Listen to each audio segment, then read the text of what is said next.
मैं doctor Gaurav Bhaduri, DM gastroenterologist from AIIMS. मैं presently mission hospital Durgapur में हूँ एज कंसल्टेंट गैस्ट्रोएंट्रोलॉजिस्ट। तो मेरा पास 3 महीने पहले माता जी आए थे, श्रीमती मीना देवी, देवघर से। उनका प्रॉब्लम था कि काफ़ी दिन से लैट्रिन दस्त हो रहा था माता जी का, और हर दस्त में ब्लड आ रहा था। और जब माता जी आए थे उनका खून भी काफ़ी कम था, 4 ग्राम के करीब हीमोग्लोबिन था। बाहर इनको बोला गया था कि आँत में इन्फेक्शन है, अपेंडिक्स में इन्फेक्शन है, जिनके लिए ऑपरेशन का ज़रूरत है।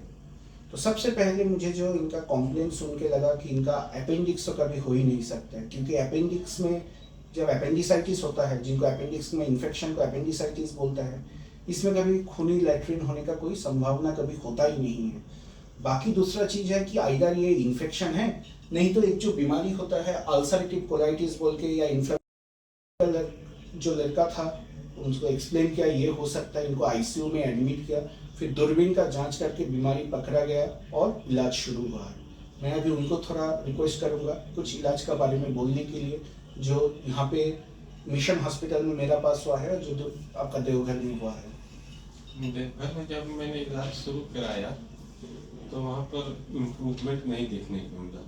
फिर मैंने एम्स गया, एम्स देवघर एम्स, वहाँ पर भी जांच कराया तो सीटी स्कैन लिखे डॉक्टर साहब। फिर सीटी स्कैन दिखाए तो बोले कि अपेंडिक्स का बीमारी है, इसको ऑपरेशन करके हटाना होगा। तो फिर स्थिति और नाजुक होने लगा धीरे धीरे, तब हम मिशन हॉस्पिटल दुर्गापुर में एडमिट हुए। उसके बाद यहाँ जांच स्टार्ट हुआ। यहाँ पर डॉक्टर गौरव भादुरी के द्वारा आईसीयू में एडमिट तत्काल किया गया, इलाज शुरू किया गया। उसके बाद 1 सप्ताह में इम्प्रूवमेंट आ गया, डिस्चार्ज मिल गया, दवाई घर पर हम खाते रहे। 2 महीना तकरीबन 2-2.5 महीना तक ठीक रहा। उसके बाद फिर एक बार वो प्रॉब्लम आया है। उसके बाद फिर यही जो प्रॉब्लम है यही इम्पोर्टेंट है कि अल्सरेटिव कोलाइटिस जिनका एक बार डायग्नोज हो जाते हैं, कभी 100% मेडिसिन से तो रिकवरी हो जाते हैं, बट हमेशा फॉलो अप में रहना है, क्योंकि अप्स एंड डाउन्स ये बीमारी का जो स्टेज है उसमें होते रहेंगे, जो देख के पेशेंट को आगे ट्रीटमेंट इधर उधर चेंज करना होता है। जैसे शुरुआत में स्टेरॉइड देके इनका आराम मिल गया, जैसे स्टेरॉइड बंद हुआ फिर उनको एक बार दिक्कत हुआ, जिनके लिए फिर एक बार स्टेरॉइड से कंट्रोल करके ऐसा कुछ दवाई देने का जरूरत पड़ा, जिनसे स्टेरॉइड का डोज कम करते करते अभी जैसे इनका बंद होने वाला है, तब भी इनका भी बीमारी का कोई प्रकोप नहीं हुआ।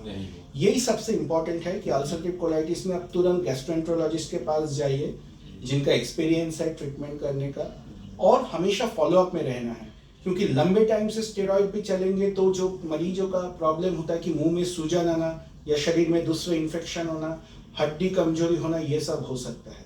अब इसलिए जिनका स्टेरॉइड बंद करने के बाद सीवियर फिर से एपिसोड हो रहा है, उनको ऐसा कुछ दवाई देना है जो स्टेरॉइड का ही काम करेगा, बस स्टेरॉइड का साइड इफेक्ट ना हो।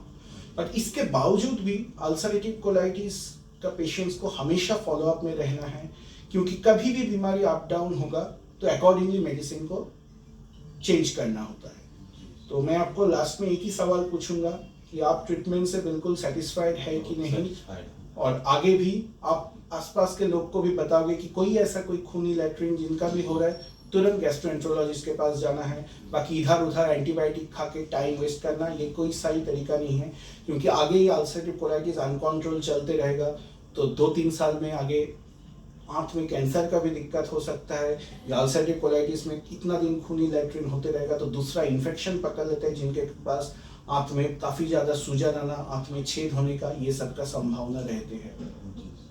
तो आप ट्रीटमेंट से कम्प्लीटली सेटिस्फाइड है, और अभी आपका माता जी का तबीयत बिल्कुल ठीक है? ठीक है। ओके, धन्यवाद।